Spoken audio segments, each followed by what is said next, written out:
today we have just released a report of comparative performance between all the TPPs, all the providers of open banking services in the UK. We aren't naming names because we thought that would be rude and some of them are our customers. But we did break it down into neobanks, traditional banks and the CMA9, and some very interesting patterns have emerged. I wanted to share that data with you along with the insights we had from the 5 years of testing, 3 years of testing we've done, and also give you some insight into just some of the surprises we had, and I'll end with a link for where you can get the paper for free, which has lots of graphs and data and charts in it. But there's a couple of very interesting takeaways that we were very surprised by that I think would be fun to share. And it's literally hot off the presses. We only went live with it about an hour ago. So you're about the first people to see some of this data outside of the company, which I thought might be fun. As soon as Frank has his computer ready, I will start sharing. Oh yeah, because you only need PowerPoint or you need screen share for data. Because it's got builds and everything, it has to work. So I'll start with talking about the 5 lessons, which will slide in magically if you imagine my screen is working. The first one, we realized, so this echoes the previous talk, documentation. It does nobody any good to pretend that your API is perfect if no one can use it, or if your documentation doesn't do what the API does. The lesson we took from that was, for the goodness sake, everybody, please have people who are not part of the dev team check that the documentation and the API do the same thing. Do not put your documentation in PowerPoint, in PDFs. We see a lot of that. Particularly, do not put in PDF format very large, complex keys that you have to copy and paste, because that gets just up everybody's nose and is very complicated. Well, this looks like a daisy chain of hell. Sorry, it is. Slightly terrified now.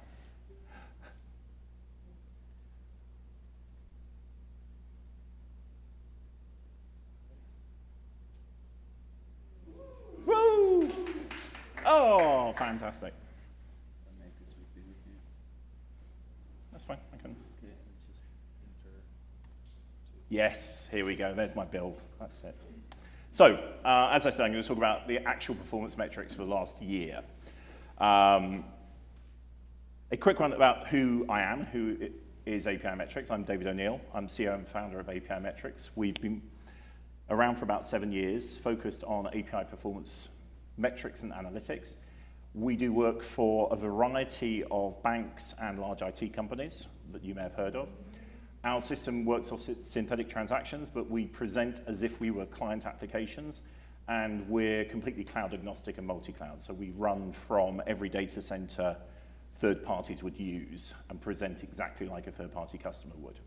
So we've then got some clever AI and other algorithms we've built to score the APIs independently and present them like for like. So we can say this API is better than that API, and that's what we've been doing.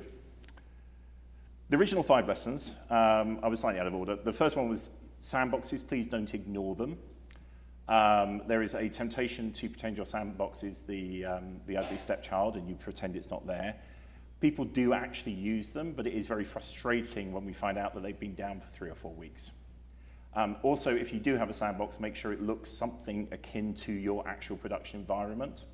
One of the original sins of British open banking was the sandboxes were mandated by the regulator and came out quite a long time before the production system was ready, and consequently have no bearing in reality like the production system. So people built against them, and then they didn't work. That is not a good thing to do. And then a lot of people didn't go back and fix that. Second one, as I was talking, documentation matters. Build your documentation according to what you do, not what you think you did. So actually have people go and check whether you can use the documentation to succeed, to actually get a successful call. Especially if you're using FAPI compliant security sequences. They are hellaciously complicated and lots of bits can go wrong. And if you're copying and pasting bits from PDFs, you will end up in hell. So, third one, test the journey, not your application. Your users are not in your gateway, they are not in your APM stack. It is very hard to test end-to-end, that's why we do it. But plug aside, Test the complete journey. Don't try and pretend that because it says it takes 450 milliseconds in your gateway, that has any bearing on the customer experience. We have seen multi-second differences between different data centers in the end-to-end transaction and what the APM logs are saying. That is not uncommon, and it's worth being aware of in order to keep your customers happy. Everybody lies. HTTP codes lie more than others. We see this all the time. Don't ignore 400s. There is a tendency, well, 400's a client error, it's someone else's problem. It's not my problem. It could be your problem. It could be your platform is behaving correctly. It could be something else in your platform has gone boink and you've not noticed. I don't like to rag on RunScope, who came up at the same time as we did, but their strapline was 200 all okay. 200 is not always okay. 200 is only okay if it's okay. We see lots of 200 errors. You do actually need to verify if that 200 is valid.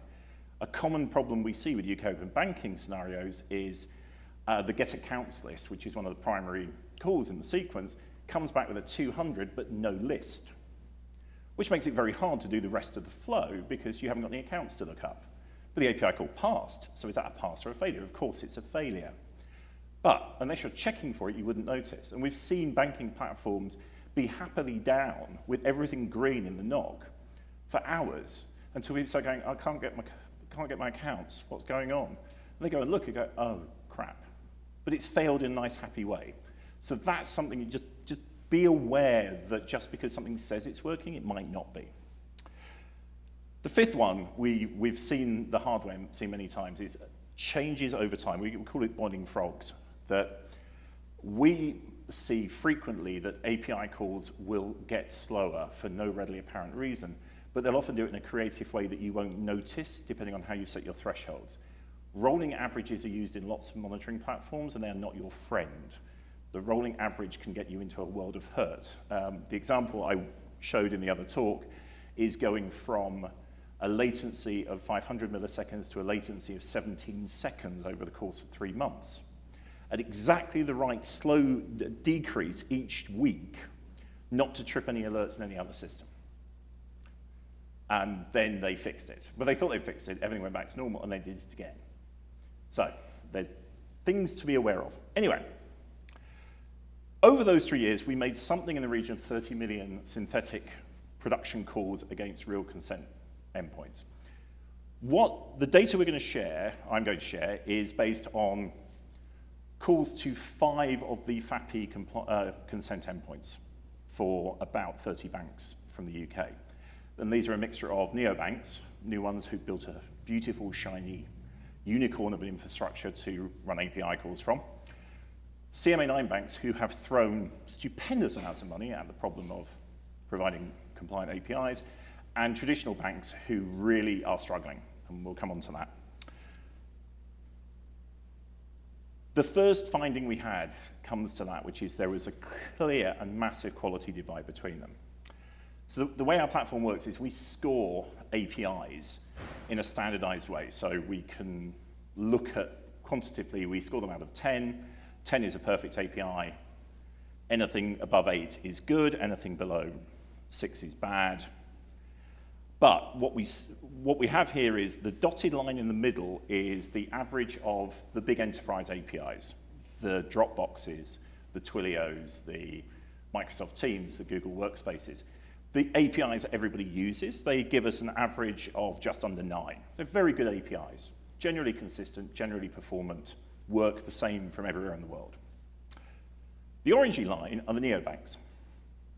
They generally have done better in terms of performance than some of the best APIs from some of the biggest providers. The blue line that kind of trends downwards and ticks up a bit, that's the CMA9. And they have, as I said, by stint of huge amounts of engineering, kind of got their banking platform sorted, and some are doing extremely well. The grey line are the traditional banks. I won't name them, but you can probably guess. They're outside the CMA9, they're old school credit card providers, they're former building societies. They are really struggling. And the interesting thing for us is These are the consent flows for British open banking. This is all new infrastructure that they would have had to put in order to be compliant. It shouldn't really depend on too much of the technical debt they have. And yet, it does appear that they are suffering from interfaces with some of their back-end systems that cause them problems. But it's very noticeable. The second finding was clouds and locations are, we know from our day jobs that the cloud that you pick to call different APIs is going to have a massive impact on performance. But what we were curious about to start with was where are the calls coming from for UK open banking? So we did some reverse analysis on what we were getting back from the banks, and we found, first of all, half the banks in the UK, under the auspices of Open Banking UK, are not hosted in the UK. They're hosted somewhere in the EU. That does include Ireland. Ireland is in the EU, not the UK. I have ancestry to prove that. But we see them in the Netherlands, France, Spain, Italy. There are banks in the UK banks who are hosted all over continental Europe.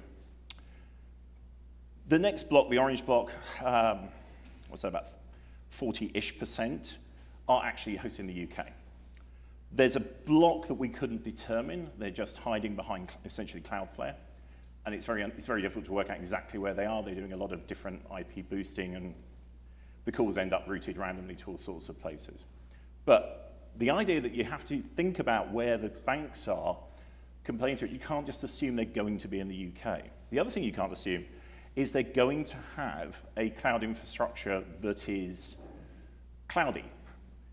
Most of them actually self-host. As a sort of clear plurality of the bank, they actually use their own infrastructure that they host in their own data centers. The next big block is AWS, where people host on AWS.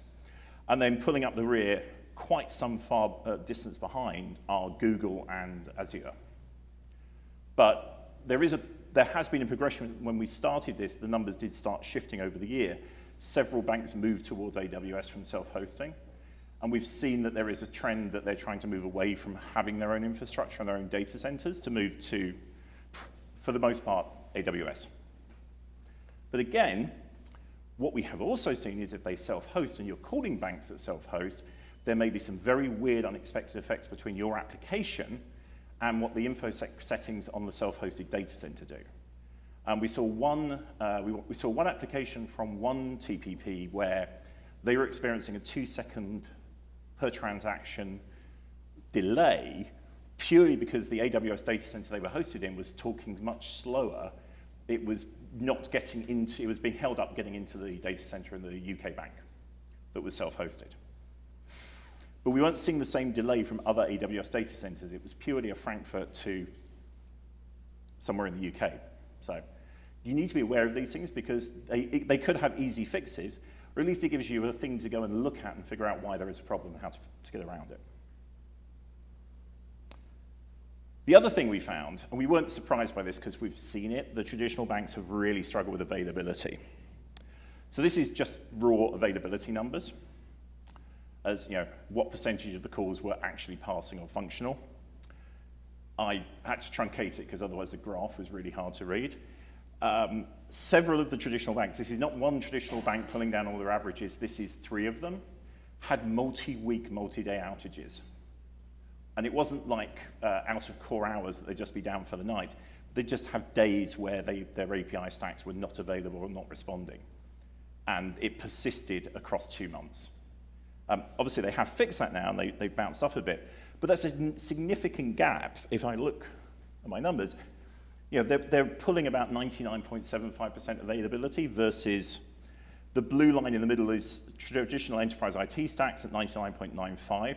Virtually nobody, by the way, gets 5 nines in APIs. You're lucky if you get 3. And there is an argument made by Google that you shouldn't shoot for anything more than 4.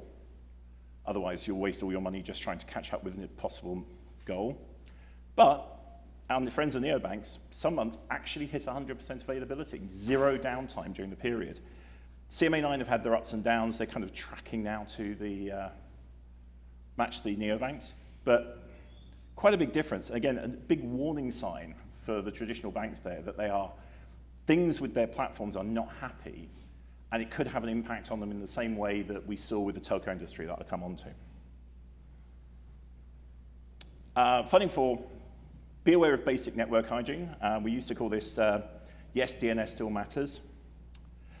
There is a difference in DNS lookup times. The actual graphs in the report have all of the data metrics for every data center. We were not expecting IBM to come out so well. IBM actually has some of the best DNS resolution times across Europe for calling banking APIs. We did not expect that finding, but kudos to IBM Cloud. Closely followed by AWS. Azure really have struggled. We have flagged this with Microsoft, but there are definite slow DNS times that really pull up their averages. These are relatively fast. The average here is 30, 40 milliseconds for Azure. That can vary by bank and by location. There's a lot of numbers in here that you go from the best to the worst. Some of them are down at 200 milliseconds per DNS lookup time. I'm definitely looking shocked there. There are worse things. In the report, you can look up the full details. The neobanks also won. So in terms of quality, they won. In terms of reliability, they won. But look at the difference in average latency. For these are exactly the same calls made in the same way using the same credentials from the same data centers at the same frequency in the same quantity. There is nearly a 2x difference in the latency of a call made to a neobank to do the same thing as a call made to a traditional bank. And that is a significant difference. You get 200, just under 300, 250 milliseconds versus 550, 600 milliseconds for the same set of transactions. So worse on quality, worse on availability, much worse on latency. And that's part of how our algorithm works. It looks for those things. But every way we looked at it, we saw the same things, a significant gap in the service they offered. And what this, I fear it means, is from governance terms and quality and systems engineering terms, we saw this 5-6 years ago in the telecom sector. The telecoms companies were racing to compete and open up their systems with emerging companies like Twilio and others, and they couldn't. They couldn't get their systems to work as reliably or as effectively as Twilio's did.